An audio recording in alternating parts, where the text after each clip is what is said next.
Well, happy Friday, everyone, and hello. It's good to see you. Even though I don't see you, it's good to know you're here with us. It's me, Jess Jones, the Center Director here at the Coffer Resource Center here in Chicago, Illinois, and I am happy to be sitting down with you on this beautiful spring day. I love the rain. I love intermittent rain during the spring because I feel like it is one of those things that reminds us that growth is coming, that we need to stay in it for the long term to see the fruit bear out, to see the buds emerge. And so the rain just reminds me of the fact that we are looking ahead to bright days. So I hope that this finds you feeling well, feeling rejuvenated, taking a deep breath and sighing on your Friday. Before we get started, a little bit about us. We are the Coffer Resource Center. We are the nonprofit arm that serves Chicago local SAG-AFTRA equity and union performers.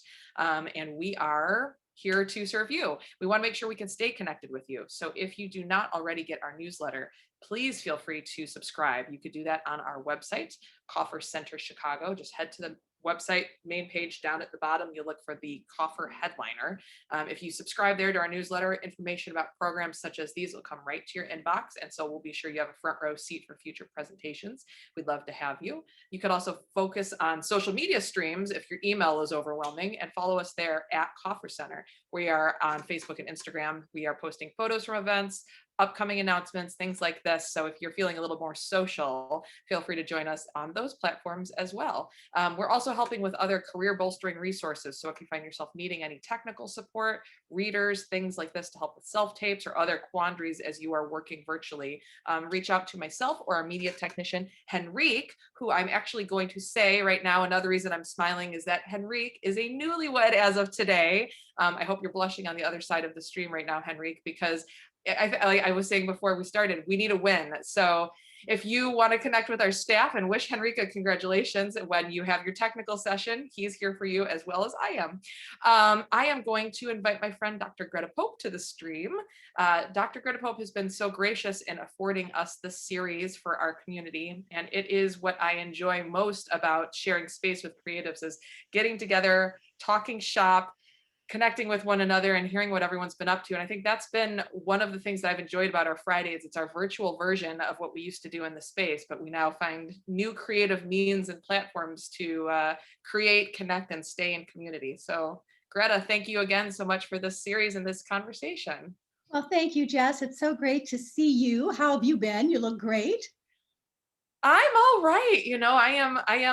I have a boy that is going to school hybrid now. So I feel like new seasons and new things. He's in school 2 days a week. And, so we're like anything else, we just keep adapting to our new normals as we determine what they look like. So That's right. That's right. Well, I want to take a second to congratulate Henrique and his new bride. What an exciting thing.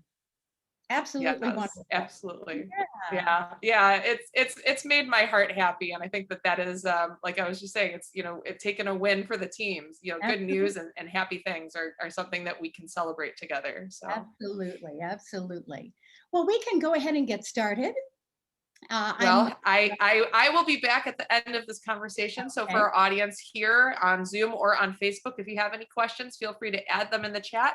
I'll be back and see you guys a little bit later. And Greta, I leave this to you. Alrighty, thank you, Jess. Hey there, and welcome to SoundCheck. I'm Dr. Greta Pope, and I'm so excited to have this opportunity to visit with creatives and executives from a variety of disciplines and areas about their professional journey. We are in the midst of a pandemic that has changed all of our lives and the ways in which we work. We will use this forum to share our thoughts, feelings, and best practices for surviving this challenging time. I am very excited today for this opportunity to chat with a man who is absolutely instrumental in the entertainment scene in Chicago and beyond. He is SAG-AFTRA Chicago Local Executive Director, Eric Chaudron. He is the chair of the Actors Fund Central Region Advisory Council. He is the chair of the Illinois Production Alliance, and he is the president of our beloved Coffer Resource Center. Eric oversees SAG-AFTRA business in Illinois, Wisconsin, and Indiana, and he oversees contracts in Michigan and Minnesota. Please welcome my friend, Eric Chaudron. Hi, Eric. Welcome to SoundCheck. Hi, Greta. So nice to see you. Yeah, I'm so Long glad. time friend. I'm so glad that you are here. This is so generous of you to just chat with us. We want to get to know you, and for those that don't know you, people want to get to know you. So we are always so focused on your wonderful work for SAG-AFTRA and all of the other important projects that you're involved with. And we'll get to those things later. But now I'd like you to share aspects of your personal life with us. So tell us about your beginnings. Where are you from? Where did you grow up? Okay. Well, was born in Mobile, Alabama, and raised in Pensacola, Florida till I was almost 10 years old, and military kid. So we moved to the West Coast and ended up settling finally when I was 12 in Reno, Nevada. So I call Reno my hometown, and grew up there. Started university there, and then transferred to another school. I played college football, so I Oh, went from University of Nevada to a junior college for a year, and then off to Utah State University.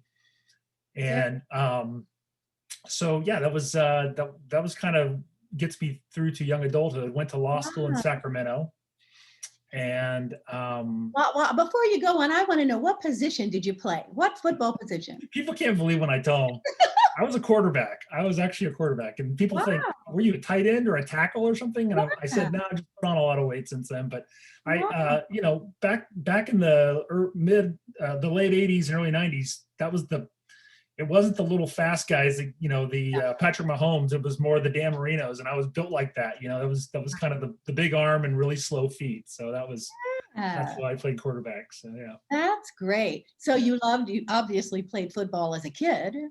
Oh yeah. I mean, from the Great. time I was about 5, I thought that was going to be a professional football player. So yeah, my Wow.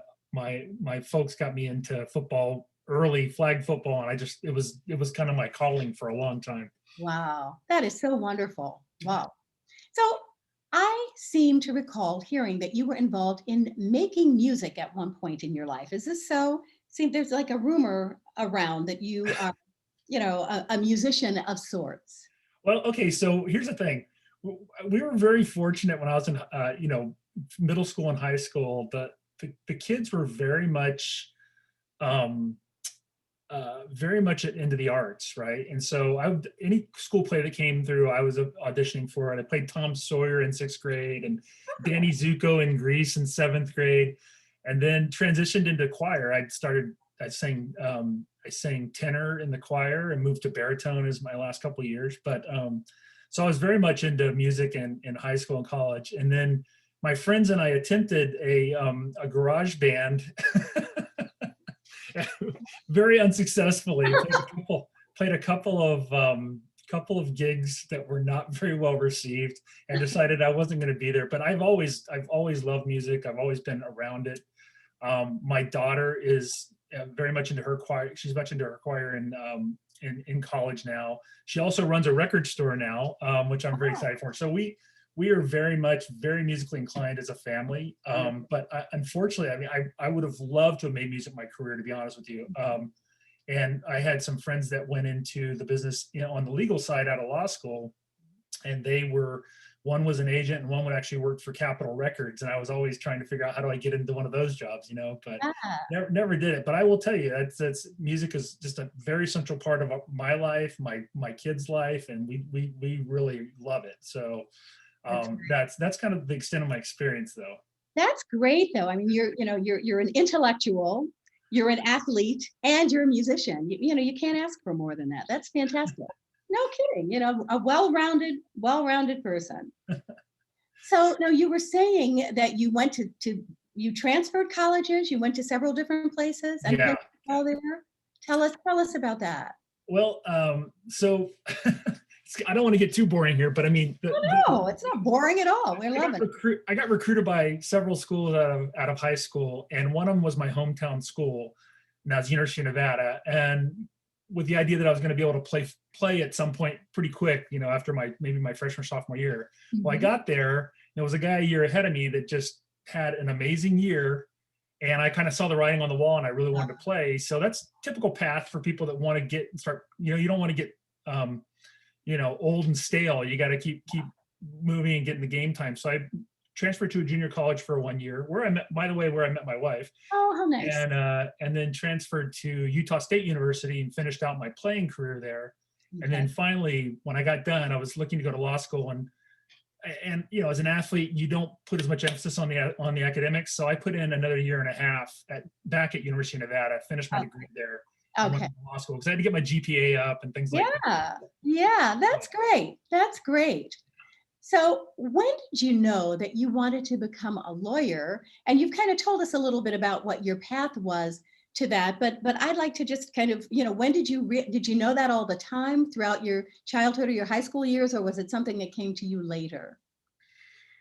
Well, you always have that when you're sitting there. Okay, so I'm sitting there at the end of my football playing, and I'm thinking, well, I'm not good enough to play professional football by any means. So what do I want to do? And the one thing that came to me was a friend of mine at college had become a sports agent, and he had gone through law school to do it.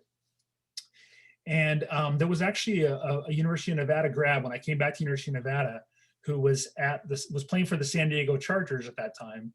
And he was talking about how he was losing his agent, and so he would ask me we'd talk, he'd ask me for advice and things like that, which was really funny. But I kept thinking, man, if I could really do something like this, it would be a lot of fun. So I went to law school kind of to be a sports agent, to be honest with you. Oh, that's interesting. Wow. Yeah. And then what you just, other things turned your head once you were done? Not entirely. I actually, from law school, I basically said, do I really want to go work in a law firm? And I said, not really right now. And I went to work in politics. I did campaigns for a couple of years, both during law school and then after law school. And then I went to work for the Motion Picture Editors Guild. Oh, wow. And so for the Motion Picture Editors Guild, and I was basically acting as a business agent at the Motion Picture Editors Guild. And I started to learn. I'd always kind of known because my family is all union, but I really didn't take the time to really understand the essence of being a union member. Sure. And when I got there and I was basically doing a lot of the grievances and arbitrations, I started to understand how things worked. And they moved me into a political director position because I'd done the campaigns. And then from that, I started doing organizing campaigns because they had never organized the Editors Guild. And we ended up having some success at the Editors Guild. And I was there for about 5 years, and was just a wonderful experience. I said, you know what, I think this is where I want to be. I want to be on the union side and helping folks. And so when my wife got promoted in her job, and she was in Sacramento. So I actually made the sacrifice, and I went to Sacramento and started working there. And I went to a law firm that did business and employment and personal injury law. And I started doing employment law, and it was really interesting. So from there, I made one more move before I came here to SAG-AFTRA. I went to another firm, and there I just did labor and employment law. So I had the firefighters and teachers.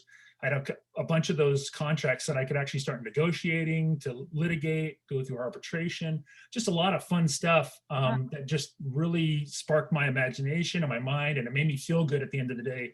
I was actually working for working people, and not just changing the money from one bank account of one corporation to another. It had a real visceral feeling for me. So I said, if I ever get an opportunity to work back out of a law firm, I'm going to take it if it's the right opportunity. And so when the SAG-AFTRA job came along, it was almost like God had put it there for me, and everything just sort of fell in place. And I just was so fortunate. Just even things like, our mutual friend, Eileen Willenborg, was just such a great resource for me when I came in. And she said, this is how you do it. And I got 6 months of Eileen tutoring, which was incredible. So great.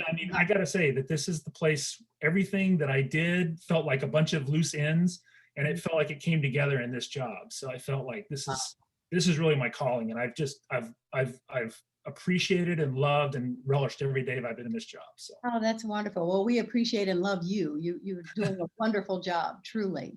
So you had not at all been with SAG-AFTRA. You'd been in other union situations, but not with SAG-AFTRA prior to coming to Chicago. That's correct. I was with the IATSE for a while. Wow. And actually for 5 years. That's the Motion Picture Editors Guild. And then I'd actually work for doing campaigns. I'd work for the Los Angeles County Federation of Labor under a gentleman. Some people may know who this is, but if you know the labor movement, Miguel Contreras out of Los Angeles was a huge labor leader, and he hired me to come on and do his campaigns. And it was just the most incredible experience to work with somebody of that caliber, and so it sparks you and excites you, and it's great. Wow, that's fantastic. Fantastic. So in addition to the Chicago area, the Chicago local covers other markets. So I talked a little bit about them initially, but what exactly does SAG-AFTRA do in those other markets? Sure. So in the outer markets, so Michigan and Minnesota, there is those do have actual local offices, but they don't have a executive director or staff located in those areas. Okay. So we have what's called a local administrative staff, and Bill Hendrickson in the SAG-AFTRA staff handles things like governance. So if they have board meetings, membership meetings, those types of things, he handles those aspects. But when it comes to negotiating the contracts for those areas, whether it's the broadcast contracts, or if it's the television theatrical contracts or commercials, anything that comes out of there, my staff or myself, by the way, let me just stop and say, our staff is incredible. I mean, these guys are amazing. And, I don't even begin to be anything in this job without them. So I just want to acknowledge them right off the bat. But people like Kathy Byrne and Sean Hennessy and Paula Weinbaum and Gail Mazrowski and Cheryl Beck. I mean, these people are just true professionals. I mean, I've never worked on a group of people that are so focused on mission, yet can still be great coworkers. You know what I mean? Sometimes you get one, but not the other. You might get a person that's just incredible at their job, but just, not the greatest, doesn't play in the sandbox well. Well, that doesn't exist here. I mean, we've got people that love and trust each other and do their jobs, and nobody says it's somebody else's job. They just do it, and it's just incredible what we have there. So I'm sorry to kind of getting off on a tangent here, but that's okay. I think that's certainly a good tangent. A good tangent, because they're a great group. They really are. And I just, but I will tell you that, so basically any kind of contracts that have to be done, we're taking care of it. If there's organizing to be done, we're doing it in concert with the LAS bill and the organizing department. We have some organizing campaigns going on right now in Minnesota right now, in fact, that we're working on, and we've won some elections up there. It's been a really great process, and it's worked well because, again, somebody like a Bill Hendrickson he's just a hustler, and he works very hard to make sure that Minnesota, the governance part and the membership part stays open and keeps moving. And so we are able to complement his efforts up there by making sure that the contracts are all closed, they're done well, and that we're getting good results for our people. That's fantastic. Fantastic. So some of our listeners may not be familiar with some of the other hats that you wear. So tell us about the Actors Fund Central Region Advisory Council. What is that, and how did it come about, and so forth? Sure. So I've mentioned this to you several times in different contexts, but the thing that we've been working on in our local for probably the last 6 or 7 years is the ultimate goal of having a live work facility for performers in Chicago and the surrounding areas. And this would be something for artists that are trying to stay in their craft, but they may not be making enough money. It's just basically creating housing security for people in our business. And so I went to the Actors Fund in New York and, pitched it to them and said, I know you've done this in New York, and we'd like to duplicate that in Chicago. How do we do it? And so the person who was the director of their basically outreach and what was Susan's title? I'm trying to remember. Basically, as director of outreach to different areas, because up until this point, there had been a very small. There's basically been one person in an office that was helping people out of Chicago, and Susan and I spoke, and we started talking, and she, through our discussions, I told her what we were looking to do in Chicago. But that also that we really could use more resources because people just didn't know enough about the Actors Fund here. And so based on those conversations it took about 2 years, but she actually ended up hiring an additional staff person in this office.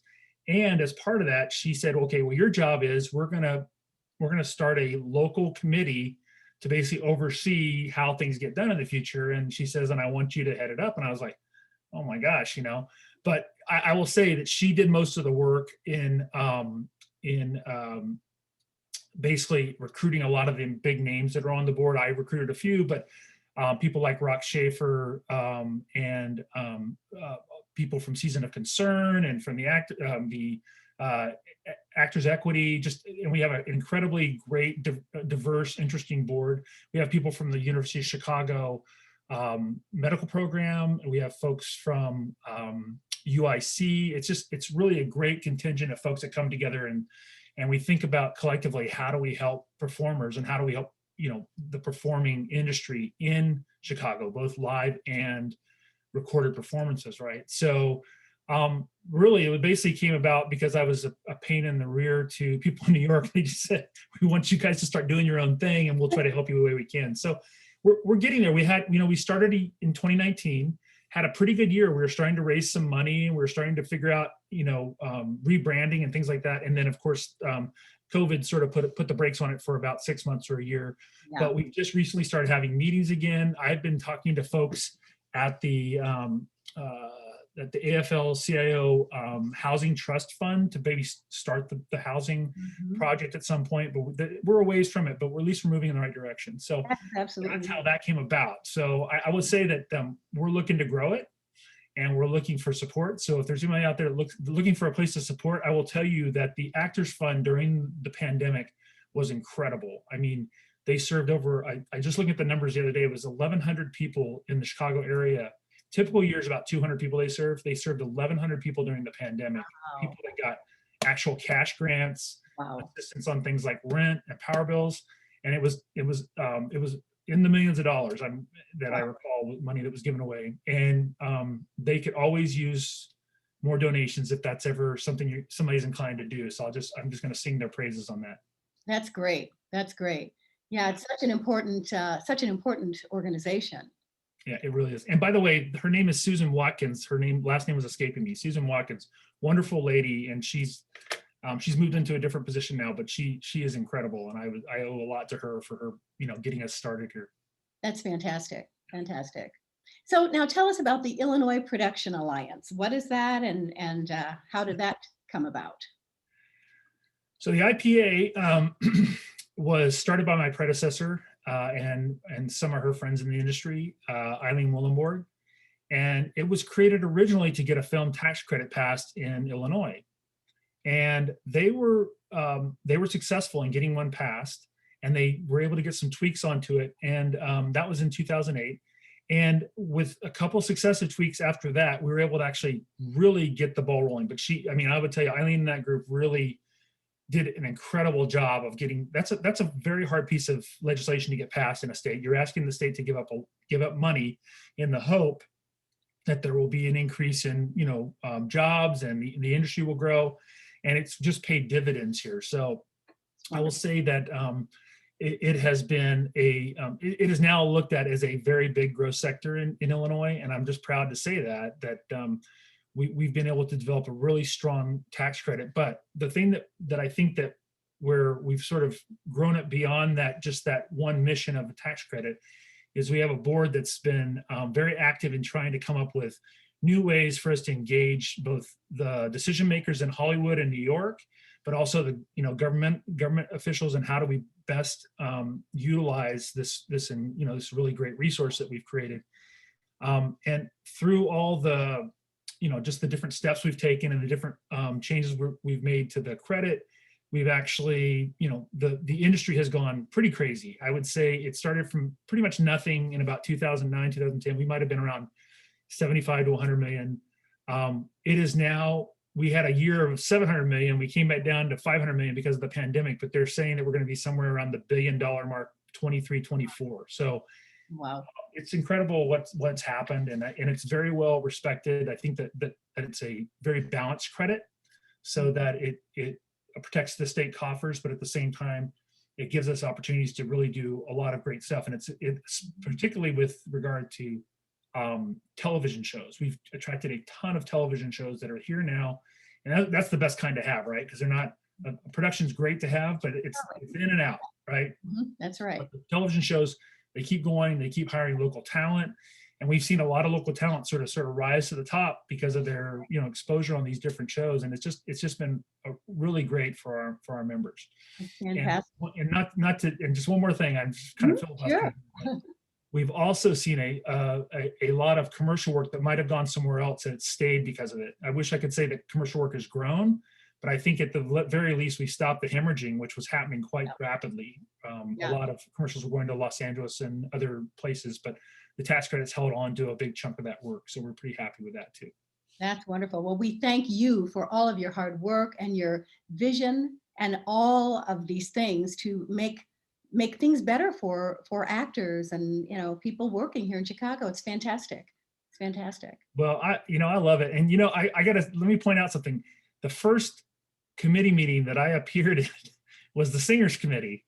And it was instantly, I hope I don't get any seniors mad at me or anything, but it was instantly my favorite. You guys were just the little engine that could. You guys always were just trying to figure out better ways for our folks to, the best way for our folks to help our folks out, and I took an instant love for that group because there was no egos. All the egos were checked at the door. It's like, just what can we do for folks? And I miss going to those meetings. I miss them dearly. And, just the people on them, just good folks like you and Joe and Barbara and Wendy and everybody, just always just wonderful folks. And so, I'm looking forward to getting back with you guys. Yeah, me too. I remember that meeting, but I didn't know that it was your first committee. My first one. Wow, that's great. You guys got me. You guys hooked me. It's like, okay, whatever. I'll just say yes to whatever they want. It's like. That is great. That's great. So you've been with us here in Chicago for more than a decade now. What would you say are your favorite things about Chicago? For you, what are the things that make Chicago unique? It's going to sound trite probably, but the people, the people are just, you live in Los Angeles for a while and something, and I'm not disparaging Los Angeles at all. I love Los Angeles. Don't get me wrong. Someday I may go back, who knows, but people are instantly your friend, and it's just a little too convenient. You know what I mean? Mm-hmm. But in Chicago, it was, when I came here, it took effort, but you know what? You took effort, and you had to be a good friend to have a good friend. You know what I mean? And so I love that people don't just offer friendship that's just fly by night. But I've made the best friends in my life here. I mean, honestly, being from a military family, you make friends and you move on. But this is the place where I've made the closest connections to people. And it's meant a lot. I think the other things I like is just the absolute. It fits my personality, because it's one of those things, just like Chicago's one of the cities. It's just like, no, don't tell us no, we're going to do it. We're going to do what we have to do. Right. Yeah. And I just love the fact that Chicago just has that spirit of just, we're going to push through and we're going to figure out a solution to things. And I love the people here for that. I really appreciate that. And just the underappreciated amount of creativity here.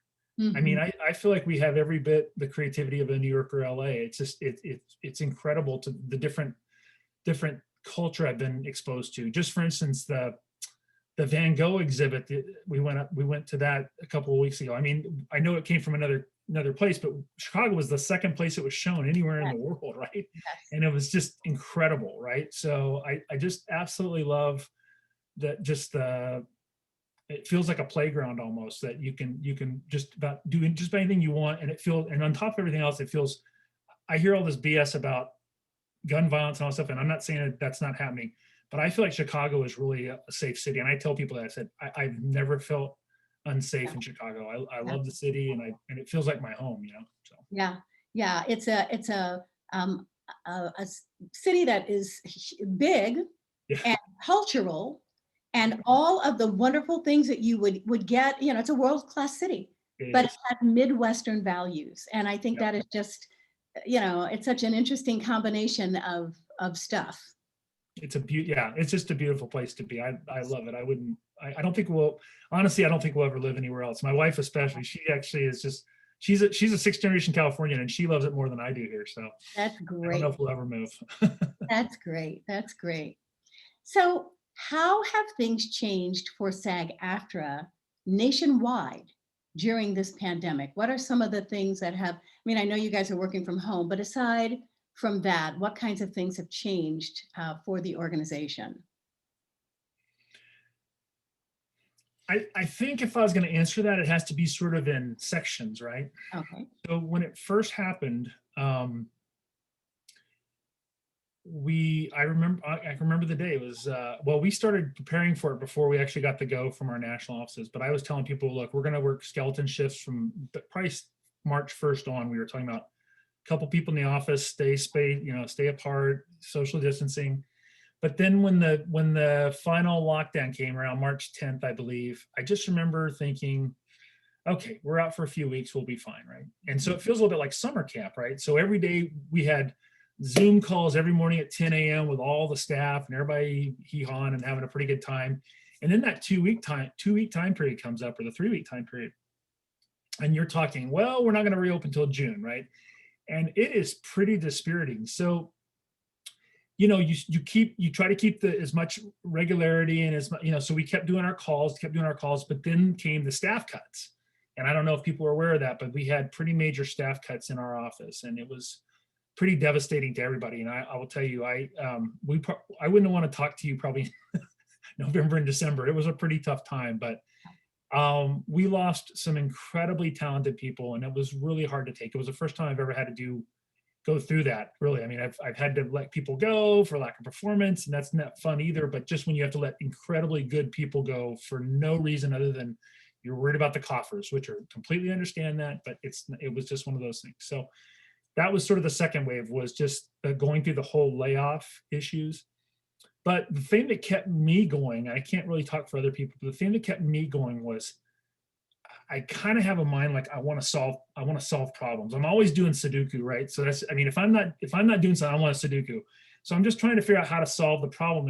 And so what kept me busy was like calling around and figuring out who was going to get the tests first, right? How can we get these tests, and can we get the production back up, and talking to folks at the Illinois production, the IPA, and then the people at Cinespace Studios, or talking to the governor's office, or talking to other folks in the community, the Illinois Film Office, the Chicago Film Office, and just figuring out solutions. So we were constantly trying to line up tests, trying to figure out how do we get stages sanitized. And I think we weren't successful in getting the test, but I think just by us doing that, just having we were having these weekly communications, we actually were able to get the stages at Cinespace ready so they could actually start filming Fargo again in August, right? And that was pretty quick. Most places weren't shooting anything. People would try to start shooting things in Georgia or LA, and they get shut down immediately because somebody would come in with a COVID case. Mm-hmm. We were able to do this mini little thing here, the 2 or 3 episodes, and they did it without any more cases. Well, I think there might have been one case, but nothing that shut the production down and got it done. So that went well. And then the Chicago shows came in September and October. And I'm not saying they've been perfect, but they've done well enough that they haven't had to shut them down for long periods of time, that they're able to get them done pretty efficiently. It isn't costing a lot of extra money. And it's really shown that Chicago can grow, right? So that led to that third sort of layer, third step, I guess you'd say, is that, you have to have hope. You have your despair, you get through. It's almost like right, grieve it, like the 12 stages of grief, right? Yeah. But it was like you had to deal with it in the moment, kind of fun, then it gets more dire, but then you have your hope, and then you get into this whole, okay, we actually did it. So let's keep doing it, right? And so that's kept me going, even when we've had to have additional staff cuts and things like that. It's like, okay, the work's starting to go. We're figuring out ways to do this. We're solving the puzzle, right? And it's not me doing it. It's just kind of watching the folks that we're dealing with, and they're smart about it, and it's really, that gives you hope, right? So I would say that now we're at a point where people are starting to get their vaccines. We're we're actually looking at a world that might be somewhat close to what normal was. Mm-hmm. And that's what's getting me through every day now, right? And we think about, we're going to grow, and I got to tell you, Chicago is booming right now. It's going crazy. We have 9 shows going now. We're looking to probably double that before the end of the year. So things like that give you hope again, right? It makes it easier to get up and go. So yeah, I hope that answers it the way. Yes, it does. That's great. I know that members have not been working, and some are unable to pay their dues. Yeah. But I just want to say that, to people that if you are able to pay your dues, please pay them, because dues make the services that we all enjoy possible. Eric and the Chicago local staff work very hard to make the Chicago market robust and to bring us great opportunity for work. So, if people are feeling like, well, I'm not getting any work now, I'm not going to, we need you to pay. That's really kind of you to say. And I will tell you, the good news is Chicago's done a pretty good job. Hasn't been terrible, but yeah, it would be, if you can do it, that's wonderful. But thank you for saying that. Absolutely, absolutely. So tell us about some of the new things happening in the Chicago market for the members. Are there any new initiatives or things going on? Well, right now, let me tell you one thing that's going on with the Illinois Production Alliance. We are in the process, we're in the state legislature right now. There is a bill that we believe will really goose our industry past that $1 billion mark. And if we get it done this year, it could happen very soon. So up until now, there's a 30% tax credit to anybody that brings production here into Illinois after a certain value. Mm-hmm. And that 30% tax credit is transferable, right? Mm-hmm. So there's two things that we're doing which are really exciting. The first is we are trying to attract more motion pictures and long form entertainment. And one of the things that we're doing is we're allowing up to two. Let me just make sure I'm clear on this. That currently the only you can only get tax credits on performers from Illinois. So if you bring in Brad Pitt, you don't get the tax credit, right? Mm-hmm. But if you hire an Alyssa Fraden or a Greta Pope, you're going to get the tax credit, right? Because they're Illinois resident. So what we are doing, we're tweaking the tax credit right now. We've got it in committee. And what that will do is it'll allow up to two so if you have a $25 million motion picture, 25 or higher, you get up to two above the line people. So that could be either two actors, a director, producers, set designers, those types of things. Those are called above the line, right? We think that will attract that motion picture segment, the mid-range motion picture. And there's also, if it's above 50 million, they allow up to 4 above the line people. Okay, so we think that that's going to attract. I think we're going to get a lot more of that, and I think it's going to attract more television shows as well, because you can use up to, for that same budget per season, you can get 2 performers or 4 performers as it stands, or above the line folks. So we think it's going to just be a big boon. Now, the thing that we're kind of running into though now is infrastructure. We don't have enough stages. We're trying to figure out where stages are. So that's what I've been working with the IATSE, with CineSpace Studios, and we've been trying to work with the city on how do we go about expanding the number of stages that we have in the city, right? And in the area beyond the city. So there's some really interesting shows coming up, I think, as a result of some of these moves. I think that there's some of the studios are anticipating that this legislation is going to pass. And so we're already seeing things line up, like they're going to do a reboot of League of Their Own. Oh. And they're talking about bringing it to Rockford because of the tax credit. So we're hoping to get that done, and there's things like that happening. So yeah, so that's one of our big initiatives. Other things that are going on is we're expanding the purview of the IPA, so that we're starting to do to reach out to individual members now, as opposed to just institutional donors. We're trying to get everybody from the industry, whether they're performers or camera people or whatever, to be part of this. So we're trying to really expand in that. So those are the 2 big things I've been working on, over the last, say, 3-4 months since the beginning of the year. That's great. Good stuff going on. Yeah. We appreciate you so much. I mean, this is just, and it's great for people to hear about all of these things, because a lot of times, the word doesn't really get out and people don't know exactly what you're doing. So it's really, so it's great for people to hear about these things. Yeah. Well, Eric, we are so lucky to have you as our leader. We thank you. We thank you. Is there anything else you'd like to, any other bits of information you'd like to leave us with regarding what you're doing, or anything? Well, I got to tell you, I just want to say one thing about Jess and Henrique and the Coffer. The last year, I have never seen such a transformation of an organization as that. And I got to say, Jess took what was a dilemma and made it into this beautiful new thing, right? We've moved online. I think we will always have an online presence. I can't imagine where we wouldn't.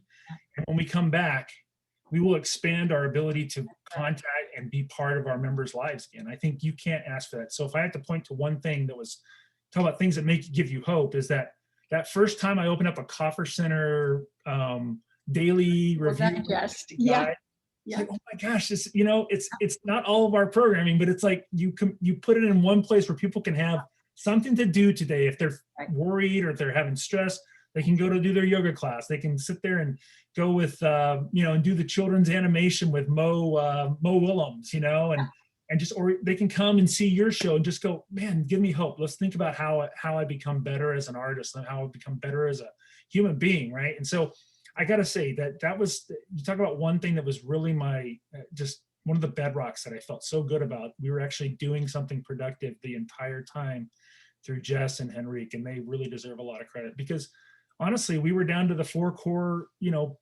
there's 4 core duties of SAG-AFTRA, and none of those are really fun, or none of those really are beyond, it's just basically negotiating contracts, servicing contracts, dealing with members and dealing with residuals. And there's nothing committee work. Yeah. There's nothing like this. So Jess really took the whole burden of that and really made it into something beautiful. And so I just feel like that I had to do a little shout out for those two as part of this, and people like you stepping up. I mean, you and Charles and just other folks that are busy people and have busy lives and take their time because they want to help our members. Just, there's no higher calling than that. And I just appreciate everything you do too. So thank you. Thank you. And kudos to Jess and to Henrique, because they have just been wonderful throughout this thing. And I was telling Jess, what a pleasure it's been for me to get to know her better. We're friends now. We talk on the phone. Just about, whatever. So it's really great. Yeah, it's really great. Incredible. She's relentless in making sure everything's just right. And I love that. I don't possess that myself, so I admire it in other people. Yeah, it's great. It's great.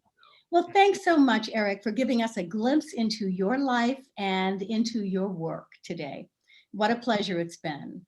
Thank you so much. Absolutely. Really appreciate it. Appreciate the time. Well, thank you. I appreciate your time. And now I'm going to invite Jess back, and we will close out. To talk about me like I'm not here, you're making me blush in the background.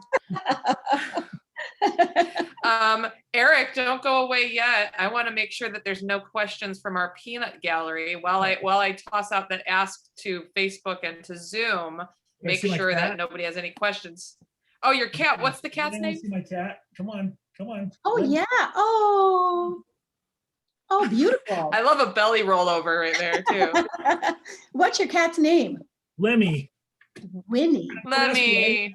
My daughter wanted to name him Lemmy, so he's Lemmy. Oh, Lemmy. I think he looks like Toothless from How to Train Your Dragon. He looks like Toothless. Oh, he's dark. That's great. Eric, I want to ask you a couple questions before we go. My kind of like inside the actor studio closers about this pandemic experience for you as a person. What is something that you started doing during the pandemic, and what is something that you stopped doing during the pandemic? Wow, let me see. I started doing a lot more home improvement projects. I actually was one of those people. I did a whole bathroom. Wow. An entire bathroom, did tile in another bathroom. I did my entire fence out, my backyard fence. And what else did we do? I didn't know about the fence. I knew about the bathroom, but I didn't know about the fence. Oh, yeah, and you did this yourself, Eric? You actually did it with your own hands? Pick up the phone and call the contractor. No, I did it all myself. I promise. I really enjoyed it. I mean, my dad wasn't a big fix-it guy. I think I always had a need to do fix-it stuff because my grandfather on my mom's side was like an electrician. And so I always had that need, but nobody to train me, right? So I feel like it's something I do pretty well if I get a feel for it. So yeah, I did that. What was something I stopped doing? Well, I stopped growing hair a long time ago, which is kind of a bummer. But no, I think I stopped. You know, I got off the bicycle about 3 months ago. I got to get back on. So that's something. That's something I got to. The weather's on your side now, so you Yeah, can I know. I have start to no go back excuse to that. anymore. But yeah, I mean, I think, you know what I did? I just was telling Charles this the other day. Charles and I were talking. I think the one thing I really feel proudest of, and this might be getting a little personal, but I've got a pretty good disposition, but I think sometimes when I'm tired or I get really kind of cold and distant because I don't want to yell, right? And so I've learned how, I mean, I always thought about myself as being a pretty good communicator and being expressive, but I really wasn't. I mean, with my wife and my kids, I was kind of cold and distant. I come home at night and I think, well, I owe it to myself to be, you know, by myself reading or something. And I've kind of gotten rid of that. I think it's been healthier for me to be communicating with my family and being, you know, because they're always there. I mean, they're just constantly there for me and just such a source of my pride and joy. And I think sometimes I probably was not as, that's something I will take away. When I go back into the office, when that time comes, I will make that time that I didn't always do, you know? So I think that was a big growth point for me, I think. That's great. I think that's a good point because I think, you know, sitting at home with the people that you are closest to has really also made a lot of us think about how we communicate or how we engage or how we disengage. And I think that's absolutely a good takeaway because you sit with yourself a lot more and you become a lot more aware of those things when you can't walk away from them, right? Like here we are. There is a question technically based on that. George Menisco asks on Facebook, we need a bathroom done. How much? I don't know if he's wanting a contractor estimate or if he's looking to hire you, Eric, but George Menisco needs some bathroom referrals. I'll put that on the record at this point. I'm with George. You can find me on Angie's list pretty soon, I think. So. There you go. There you go. That's great. There you go. And I'm union. Nothing like union labor on Angie's list. George, look them up. That's great. Well, Eric, thank you so much for taking this time out of your schedule to, you know, sit and talk shop, talk life with Greta and I. It's been really good to sit down with you this way today. Yes, it has. Thank you both. I appreciate it. Absolutely. And thank you, Jess. And Greta, thank you again for the hour. I look forward. Oh, we have Bill Larkin next week for our conversation. Yes, we do. Exciting. Yes, and at 11. And we're back at 11 next week. For those of you watching us, if you want to sit in and listen to Bill Larkin talk about some of what he's been up to during this time, if you haven't dropped into some of his streams, that will be a fun conversation as well. So head back to the RSVP link and come join us next week at 11 on Friday. And Greta, if I don't see you before then, I look forward to sitting down with you next week. Have a great weekend and a great week. Thank you. You too. Thanks so much. And everyone at home, stay safe. Talk to you soon. Bye-bye. Bye.